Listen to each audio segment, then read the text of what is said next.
Hello, my name is Julia Dreblow and I'm going to be running you through a presentation that I was recently asked to create for a conference, which, because I don't know if it's going to be on public release, I am recording the following day from the comfort of my own home so that you can have an idea of what was said. The topic will be sustainable fund labelling and how it will help financial services intermediaries. Now, this is being recorded ahead of the FCA paper, consultation paper, being published. So these are suggestions, ideas and thoughts, should not be taken as any form of guidance as to what is going to be happening in the future, because that will be very much up to the FCA to decide, and you'll be hearing about that during Q3 2022. If you are unfamiliar with what we do, this slide runs you through the main things that I'm involved with these days. I have worked in retail sustainable investment for over 25 years. I've run a free-to-use open source database of all the funds in retail sustainable investment market for financial advisors and other intermediaries to use to help match client aims to fund options. We also do elements of consultancy, but the main reason that we're doing that I'm recording this and was asked to speak on this is because I'm part of the FCA's Disclosure and Labels Advisory Group, which is designing labels and the disclosure regime which will come along in due course. Why do I do all of this? I believe it really matters. I think it's absolutely crucial where money goes. I think clients' views matter, and I think it makes sound financial sense. The stuff we put out is free to use, thanks to the fund managers shown on the slide. They basically pay to have their logos put next to their fund entries on our database. Although the database is whole of market, these funds are the ones with logos showing that are listed first, so a massive thank you to them for enabling me to do what I do. For those unfamiliar with the area, the first point to make, of course, is that this journey has already begun. There's been work going on labelling, actually in different countries and across Europe for some years, but in the UK, really we've been going on this for probably around 6 months now. So this work is pretty advanced, but it won't be expected to be finalised for some months. So hopefully we will have a regime in place probably around about 2023, I would say, early part of 23, hopefully. And of course the destination where we've got to get to is absolutely known. So as a species we've got to stop having a linear economy where stuff is just pulled out of the ground and then burnt or buried once we've finished with it, and start doing a lot more recycling, in fact completely recycling, reusing, repurposing products.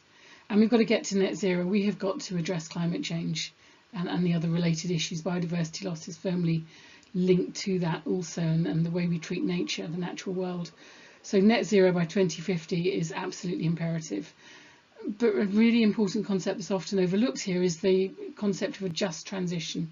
None of this is going to happen if we don't take people with us. So people have got to feel that it's a benefit to themselves, that they're actually going to lead better lives as a result, that they're not going to lose their jobs, they're going to have new jobs, they're going to be doing different things that are more beneficial.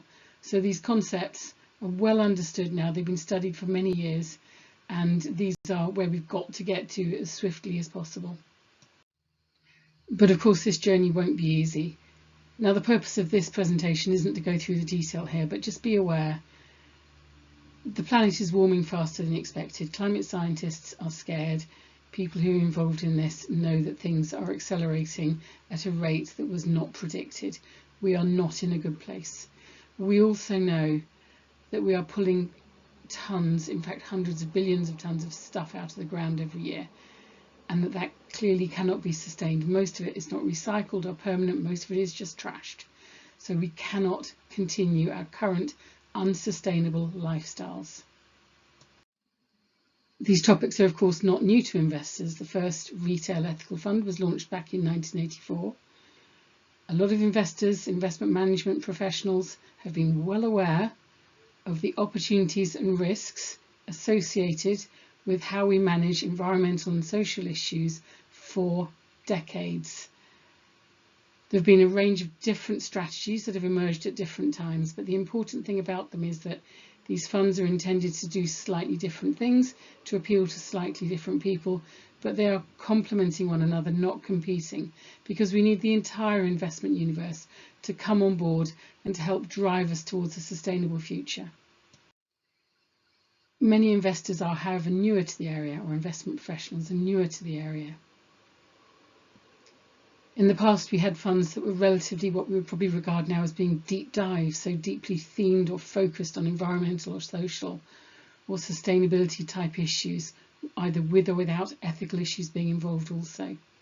But what we've seen over recent years is a growth in funds that are kind of marking a mid territory, where they're either tilting, being slightly more overweight towards cleaner, greener companies, or focused on ESG, which is risk mitigation, managing the risks associated with environmental and social issues, rather than focusing on how they can solve problems. And there's a good number of funds that have got just a few exclusions, many of which are currently regarded as being sustainable or ethical, but within our categorizations on our database, we highlight them as being quite different because they don't go as far as other funds. So it's this growth in this group of funds on the right-hand side in this slide that has caused a lot of the confusion and the greenwash allegations that we've seen recently, because people simply don't understand the way those funds are run. Now, we've been mapping this for many years. In fact, we started our SRI styles back in 2011. This slide gives you an overview of how we help position this to help people understand if a fund has just got limited exclusions or a tilt, or focused largely on values, or sustainability themed, so where the real focus is environmental, social or sustainability issues, and also understanding how they map differently to what clients want, because these funds treat issues in different ways and they are designed to meet the needs of different people. And it's when you get that wrong that we have all these greenwash allegations and mis-selling concerns, and frankly a failure to allocate capital in the way that we need to, which of course are all the kinds of issues that the FCA is really tasked with looking after. The concern there is when clients are being missold or risk being missold. Now, you may have heard me say this before, but I think it's an important concept, so I'll bring it in here. When I'm talking about investments, my view is that the future of all investments will be pretty much like, say, a sandwich, where the bottom layer is ESG risk mitigation, bringing environmental and social and governance related risks into investment analysis is rapidly becoming business as usual. Responsible ownership activity then sits on top, so that's your top layer of bread, where we are looking at how fund managers, asset owners deal with their relationships with the investee companies that they're holding. So are they voting their shares at AGMs? Are they encouraging higher standards? What are they doing there? Again, that's rapidly becoming the norm. The thickness of the bread, if you like, top and bottom, will vary. Some fund managers are a lot more diligent, a lot more resourced, a lot more interested in this area than others. But essentially within the centre, pretty much a fund can do anything. So you can have a lot of different strategies that are still managing environmental, social and governance risk well, and that are responsibly managed. But it's what's in the middle that tells you whether or not a fund can sensibly be referred to as a sustainable investment fund. And it's the combination of those three that will be looked at, obviously, more closely in future. So I'm not at liberty to tell you what will happen with the labelling going forward. I'm not the person who's going to decide, and it hasn't been decided yet. But it is really important that intermediaries have a good grasp of what these core concepts mean that we're talking about in sustainable investment. So if something's sustainable, if we're talking about sustainability, we're talking about it being able to carry on forever ad infinitum. If we're talking about ESG, we're talking about environmental, social and governance risk issues. So how a company or indeed a fund is managing the risks that are specific to the holdings that they've got in a portfolio. So it's rather inward looking. If we're looking at impact, we're talking about very much outward looking investment issues and strategies where you're focusing on real world outcomes. Stewardship activity is around responsible ownership, what a fund manager does with the assets they hold. You know, are they engaging with the senior execs in the companies that they hold, or are they just standing back? Ethics and ethical issues, of course, are about personal values, bombs, booze and baccy being the first. Screening tells you if a fund invests in something or avoids something. It may be an industry, it may be a company. But screening is about whether or not you're putting your money into an area or you're not. Tilting is about overweight, underweight positions. So don't expect areas to be excluded unless there's explicit text on a fund that tells you those funds exclude something. Just expect underweight positions, perhaps for brown or dirtier companies. Integration tells you that something else is also brought into the financial analysis process. So if a fund is ESG integrated, it means ESG is considered also. It's not necessarily driving the strategy. It might, but it's just telling you it's part of the mix. And alignment tells you something, if a fund is being run in such a way that it's matching, say, the Paris Climate Agreement, whereby we've said we will need to reduce carbon emissions by 7% a year in order to meet our 2050 goals. So whilst those are seen as being quite extraordinary at the moment, funds that are doing that, it's really not. Sustainable funds, if you want to market a fund as being fantastically green or clean or doing something really useful, I would argue that it needs to be going above what we now know as being, frankly, our government's commitment, or the country and world's commitment, to reduce emissions. So I would expect more from a fund than simply alignment. When we're looking at sustainable funds and related areas, then there are four main areas that these funds can cover, and these are their points of differentiation. These are the things that make them what they are, if you like. The first is that they will cover some or all of these four main issues that make up this subject: environmental, social, governance and ethical issues. Then there are the three approaches these funds can take, which is avoidance or supporting companies, so positive and negative selection, and then there's engagement, the stewardship activity. Bigger than that, then you've got the real world issues, the context in which this area operates, what it was designed to do, which is to appeal to companies, to appeal to people who want the world to be a better place. And right now the focus is absolutely on sustainability. So there are two things we've really got to do. We've got to upscale solutions companies, those that are facilitating the change to more sustainable lifestyles, and we've got to direct companies that are less than perfect today, i.e. perhaps completely unsustainable. We've got to direct them to transition, because no one wants them to necessarily shut down. That'll hit pension funds really hard, but we want to encourage them in the right direction, because if we don't, we can't meet our climate and biodiversity goals and the kinds of things that we know need to happen. But the one aim that's completely conventional for all of these funds is that we are talking about investments. Financial performance is absolutely integral to all of this area. These are investments. These are not charitable donations or anything of that sort. They are about making money to save for people's later life, retirement, or whenever they want to access their savings, their investments.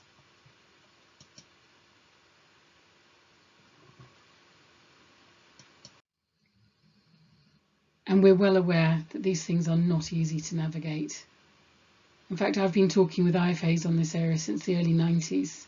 And if anything, it's become more difficult since then, because clients are asking more questions, the problems are more acute, the urgency is really there now. So it's really important that intermediaries can understand these funds better, can know where to go for information, and be able to explain it clearly to their clients in ways that they can understand, to make sure the right funds are put in front of the right people, not just from a financial perspective, but also from a sustainability perspective. And it's that sustainability perspective that the SDR and the labelling regime that the regulator is working on, collaborating with industry on, is focused on. So it's this complexity that the SDR is really looking to deal with. The core aim of the regulator, of course, is to look after our customers, individual investors and the like. So we're trying to make it so that those clients, our clients, can improve trust in the system, and of course help guard against greenwash, which is a risk not only because of reputations of the investment organisations involved, but also the misallocation of capital.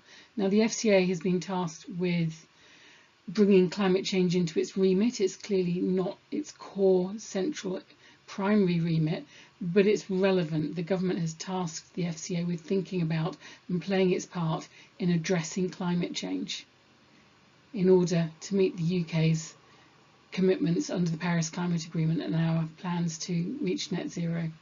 So we're trying to improve trust, guard against greenwash, and help meet client needs better.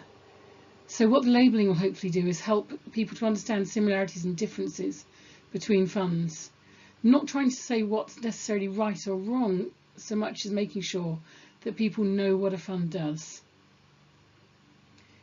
The disclosure regime that sits underneath it then will explain what the fund does in more detail, so that an intermediary and indeed their clients, will be better placed to understand the fund strategy and whether or not it's appropriate for them. So it'll make sure you have the relevant information to understand fund strategies. And the kind of information we're looking at sitting underneath the labelling then is things like the requirement to have a sustainability objective. So the fund has got to say what they're trying to do on the sustainability side. So set out your objective clearly. Investment policies and strategies will have to be explained. So a fund needs to say what it does, and that may well be done with links through to other documentation. But it's going to be important that that information is in the public domain, that people can get hold of it. And then we're going to expect to see KPIs. We're going to be expecting to see key performance indicators so that people can judge on whether or not a fund is actually doing what it says it does. Now, these do not necessarily require 10 million data points, but they require the fund manager, they will require the fund manager to say what it is they're setting out to do and basically prove it. And then there's the governance and resourcing side. How's the fund managed? How do we know that a fund is actually doing what it says it does? Who's responsible? Who are the people that sit behind it? What data do they use? Lots of different information coming through there. And then there's the stewardship side, which is about the responsible ownership aspect. So funds, we can expect them to be, if they're calling themselves sustainable, to be doing something in that regard and explaining what they do, voting shares, engaging with companies to encourage change, etc., etc. Now, there are additional benefits of this, of course, which are hugely important to many of us and why many of us are really in the area. And this is all part of that complex picture of making sure that we can redirect capital to the right kinds of businesses so that we can address climate change, so that we can stop the loss of much needed biodiversity, so that we can look after nature, so we can look after people, make sure people's rights are protected, etc. And of course, these things all interconnect, as I said at the start. And another aspect of this that's really important is international scalability. So the FCA is very involved in international projects with IOSCO and others to make sure that our regime will not fly in the face of other regimes. So we want everything to work similarly because the investment market is international. So these things have to be international. And one of the things that I really like about this area is the way the FCA has reached out to the investment community, the sustainable investment, if you like, experts like myself who've been doing it for a long time, but also getting people involved who are quite new to it, understanding what their problems are. So they've been talking with a really wide range of people, and they've been carrying out a lot of consumer research over the last year or so also. So they're reaching out to industry, they're reaching out to individual investors, they're getting their head around the issues. And of course, we don't want them to rush this. We want quality exactly when it comes out, as this has taken so long to evolve, is not necessarily the big deal. What's important is that we get this right and that it works. But it will always continue to evolve over time because nothing is going to be perfect first time around, and this area will continue to evolve as it has done over the last 30 years. So what I hope you'll be able to get from the SDR when it comes through is a real understanding of where companies and funds sit on this spectrum. So this is a little bit simplistic, but let's say we've got nasty, dirty, negative companies that are damaging the planet on one end of the spectrum, and we've got angelic, wonderful companies that are solving problems, that are exploiting new opportunities and enabling everybody to change. Within those, though, no company is going to be perfect. There's always going to be certain areas that companies could do better on.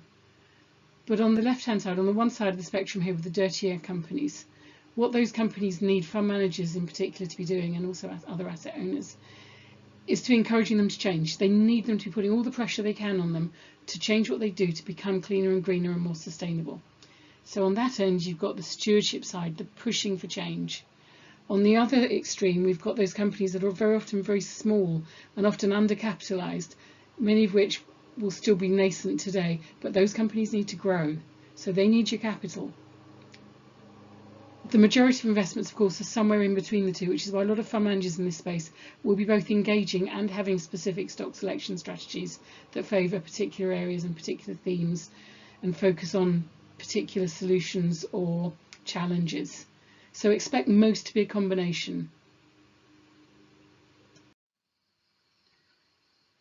So, okay, how are labels and this new sustainability disclosure regime going to help financial advisors and other retail financial services professionals? Well, the first thing, of course, is that they will help you to understand similarities and differences. It'll help you to understand different types of strategies so you can match them to what the client is looking for.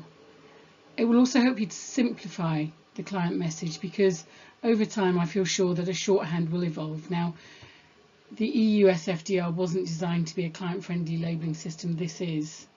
So you will find the kinds of words and the way it's set out, hopefully, will be a lot easier for you to convey and explain to your clients, which of course means it will help you to save time.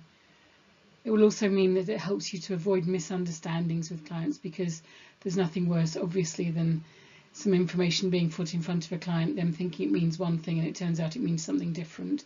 So it should very much help to deal with all of that. And it will of course help you to be part of the solution in a financially sound way, in a way that makes sense for investors.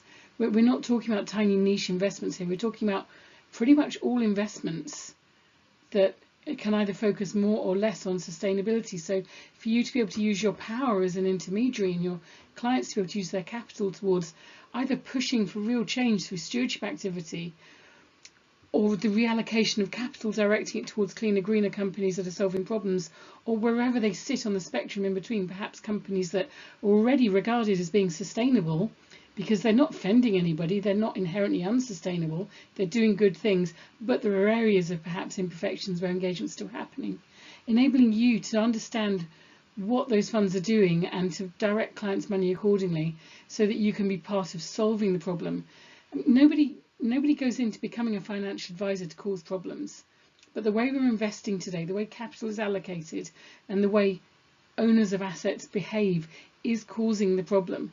It's enabling companies to do what they want because frankly they're being told to focus entirely on shareholder value and the like, which is undermining future returns. So we need to rein that back in and make sure that we're looking at the whole picture, not just what's happening this month, this quarter, but over the coming years and indeed decades.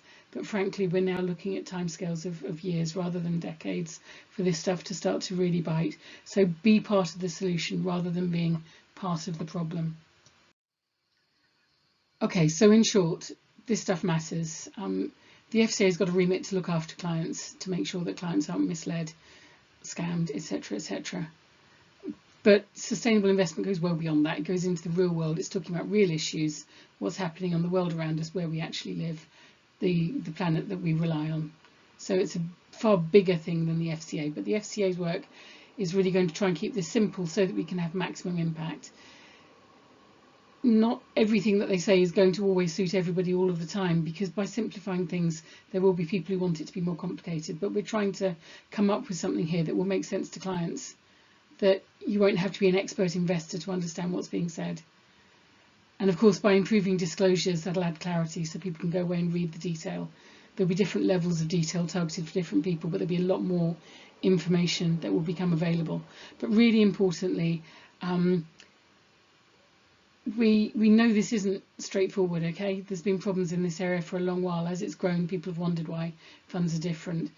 And all this, there's this external stuff going on, obviously the work with the IPCC, etc., and TNFD, so climate, biodiversity, human rights, equality, all these issues, they've all got to come into this, although the focus here is firmly sustainability, but those brings all those things into account, and it's best if we don't rush this. So it's got to work. So exactly what date this comes out, exactly what date the consultation is published and the rules take place. Honestly, my view is better off get it right, within the realms of expecting that opinions will always vary, and that this will also evolve over time. Okay, so some predictions. Now, please keep in mind these are my predictions, my opinions. They do not represent the FCA. Clearly, they represent their views themselves by the information they put out. I do not represent that.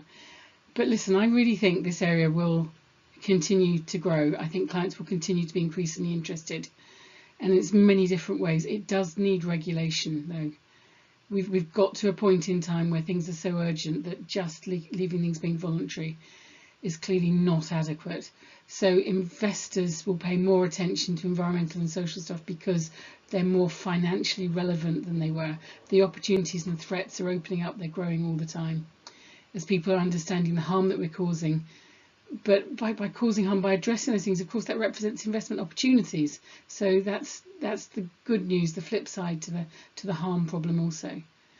And as a result, fund strategies will remain diverse. So different fund managers will look for different niches. Most funds don't look to invest in everything across all areas. They will find different ways of making money out of the different changes that need to happen along the way as we get to that sustainable future. Likewise, clients' views are going to stay different, right? Financially, people have different needs. They're in different stages of their life. They've got different level of wealth, etc., etc. That's really not very different from how they are on the sustainability side. They will have different views. Some will just want funds that tweak where they invest. Others will only want to invest in companies they know have been fully screened and really carefully considered. So clients' views will continue to differ. And obviously building portfolios around that will get more and more interesting over time as you build together things that are complementary, that meet different clients' needs. The SDR will help to make sustainable investment easier to understand, but that will continue to evolve. I do not imagine for 1 minute that there will be one piece of consultation or one consultation issued and then a follow-up straight away afterwards that sets that all in stone and then it won't change. This stuff is going to keep changing over time. I can't tell you how, but I know we've got to get faster and better. So I would hope the direction of travel will be to improve standards as time goes along. But this is a really important step in the process. So obviously I'm hugely enthusiastic and welcoming of the work the FCA is doing in this area, because if we can get regulation right, both the financial regulation, what happens to money, alongside all the other changes that need to happen in the way we buy and the way we lead our lives and the new products that will evolve being supported, etc., and the new services evolving, we can get there. We can have a sustainable future. In fact, this is a massive threat right now, but it's also got the potential to be an absolutely massive opportunity. And we've seen that over time. We're in a transition at the moment. There are wobbly times, obviously, with things like the war in Ukraine. That's upset the apple cart. Things are different right now, but the future has got to be greener. So the direction of travel is set. And with that, I will say thank you for listening. I'll say thank you once again to our fund partners, shown on this slide also.